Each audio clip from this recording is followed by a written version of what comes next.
Hi guys, it's Amerie, and today I want to talk about reading slumps because I've been in a reading slump for probably 2.5 months. They are not fun. And the worst thing about a reading slump is that you're wondering if something is wrong with you, like you feel like your reader brain is broken. Yeah, actually, the reason why I'm able to make this video and talk about it today, the reason why I have the strength, is because I think I'm coming out of it. That's not to say that I haven't read any good books. I have. I just fell off the wagon at some point. I mean, some books I was picking up and I was dropping them after 5 pages, 10 pages, 15 pages. I think the farthest I got in one was 122 pages or something like that. I don't know if it's them or if it's me. The book that I've picked up is making me think that maybe it wasn't me. Because I'm enjoying the heck out of this book and I can't put it down. I love it so far. Oh, I should let you know what it is. It's this big hunk of a book, Stephen King's 11/22/63. So far, I'm loving it. It's about a guy who discovers he can time travel. And the whole question is, does he go back and try to change the past? Namely, can he prevent John F. Kennedy from being assassinated? I'm really enjoying this book. I will tell you more about it when I finish it. Please let me finish it. This slump can't go on. But so far, I'm loving, loving, loving it. Thank goodness.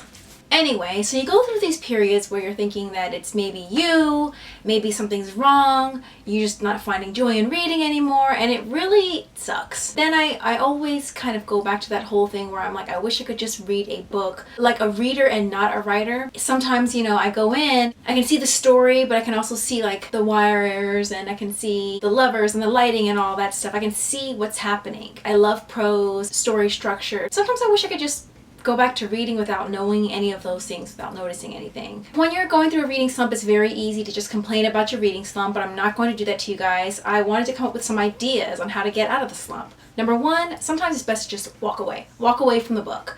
Just take a break. Don't give yourself any pressure. Don't look at your TBR. Sometimes they can make it worse. Number two, try to read things out of order. Don't follow your TBR list. If you had some things that you were going to do for a readathon or for some reviews you had lined up, just pick something that has nothing to do with your TBR or any of your must-reads, have-to-reads, have-to-reviews. Pick a book that you didn't have lined up. Sometimes the act of feeling like you have to do it takes the fun out of reading. Not all the time, but when you're feeling slumpish, this can happen. Number three, pick up something that you already know you love, something that you've read already. You don't have to reread the whole thing. Sometimes it's just reading a few chapters, a few pages even, that can kind of get you back into the love of reading. Of course, you can always just kind of go through your TBR and just see what grabs you. Don't be afraid to open one up, start, and put it down. If you're like me, it can be hard to pick up a book and say, I'm going to read these first few pages, knowing that you might put it down. Somehow putting down the book can feel like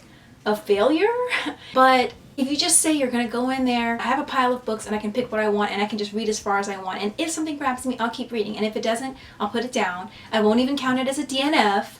I will just move on to the next book. That's helped me a lot. That's actually how I found the 11/22/63. That book has been sitting on my shelf ever since it came out. No, scratch that. It hasn't been sitting on my shelf ever since it came out. It's been sitting on my shelf since the summer, I think, of 2012. So it's been quite a while. And I've been wanting to get to it so badly. But what I did to get myself out of this reading slump is I just went through my shelves. I just started reading a few pages to see what grabbed me. A few things I actually read, one of the books I read to page 50 or 70.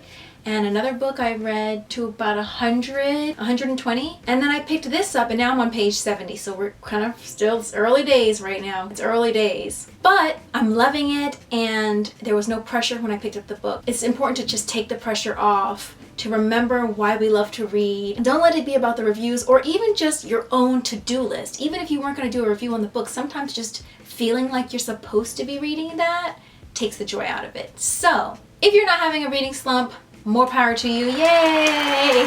If you've had a reading slump like me, and I think I'm just crawling out of it now, then maybe these tips will help. So that's my video for today. Pretty short, pretty sweet. I thought I'd talk about my reading slump because it's been so long, which is why I didn't have any wrap-up videos either, because I read a couple, and I will actually do a July wrap-up. I kind of will bunch them together, I think.